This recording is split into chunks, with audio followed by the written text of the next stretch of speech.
If you want to know how you can enable the Edge panel on the Galaxy Tab A9 or the A9 Plus 5G, so in this video I will show you how you can do that. Now to do that, just go to Settings, and under Settings just tap on Display. Now under the Display settings, you will find the option of Edge panel. Now to enable Edge panel, just enable this toggle. And after you enable this toggle, a small bar will appear at the side of the screen from which you can enable the Edge panel. Now if you want to customize the Edge panel even more, just tap on Edge panels, and from here you can tap on panels. Now you can add features to the Edge panel. For example, you can add contacts to the Edge panel, and also you can add other functionality and tools to the Edge panel, like the weather widget or the tools section.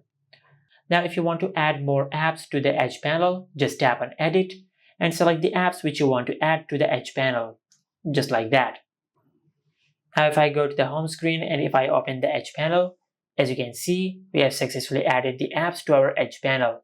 Now if we swipe again, as you can see, these are the extra panels which we have added to the Edge panel, just like that. And this is how you can enable Edge panel on the Galaxy Tab A9 or the A9 Plus 5G. Make sure to like, comment and subscribe. Thank you for watching.